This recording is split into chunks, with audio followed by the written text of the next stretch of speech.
Apa prosedur pertama apabila terjadi gejala sakit pada ikan koi? Memberikan obat untuk ikan koi.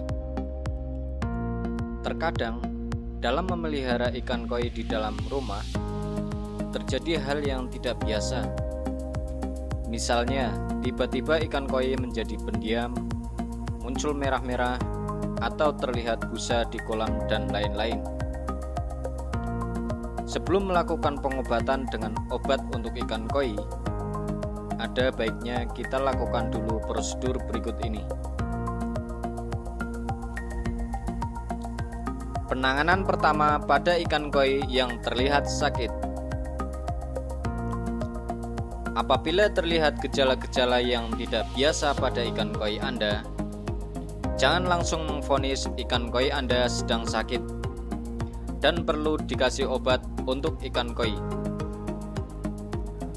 Menurut pendapat saya, pengobatan dengan obat adalah treatment yang dilakukan hanya apabila perlu dan hanya dilakukan di kondisi kolam yang layak.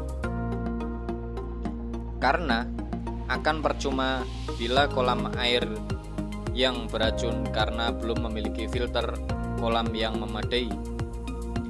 Pemberian obat untuk ikan koi juga harus sesuai dosis. Jangan sampai memberikan obat untuk ikan koi tanpa dosis yang terukur. Langkah pertama yang bisa dilakukan apabila ada gejala-gejala pada kolam dan ikan koi Anda adalah melakukan observasi.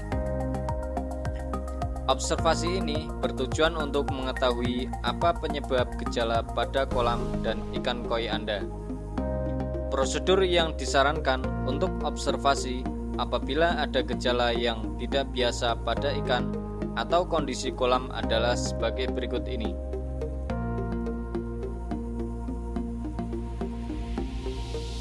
Yang pertama, stop pemberian pakan.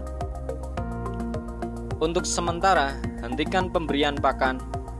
Tindakan ini berlaku untuk 1 sampai dengan 3 hari selama masa observasi.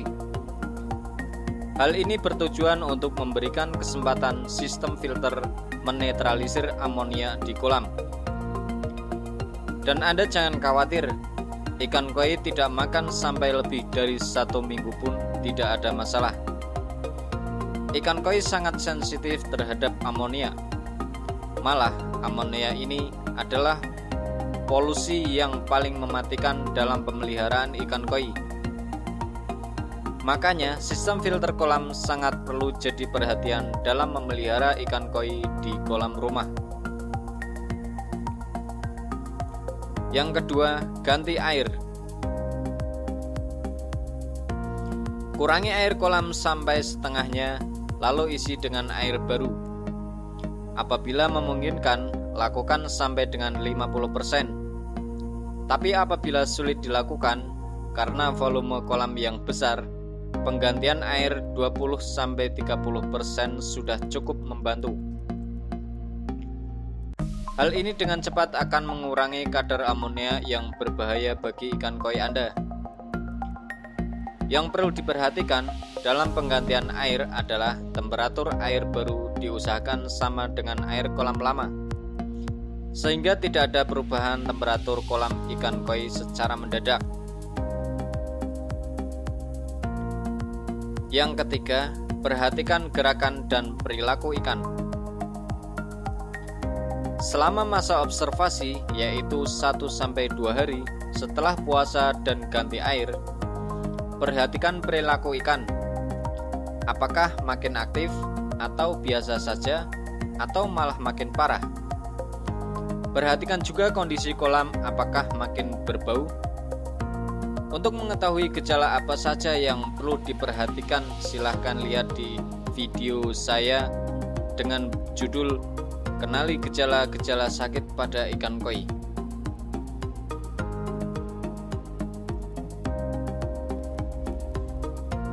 Yang keempat, tindakan lanjutan.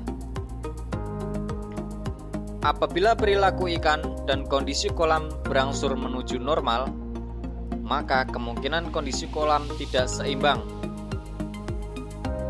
Hal ini bisa disebabkan overpopulasi ikan, pemberian pakan ikan koi yang terlalu banyak, filter kolam yang kurang dan pompa kolam yang kurang pas. Dan jika ini terjadi, maka disarankan untuk mengurangi porsi makan sampai 50% sebelum Anda melakukan upgrade filter kolam atau mengurangi populasi ikan.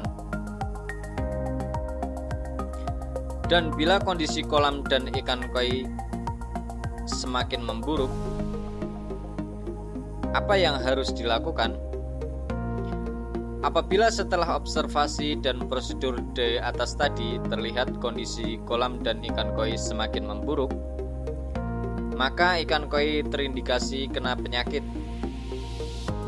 Penyakit pada ikan koi biasanya disebabkan oleh bakteri atau virus.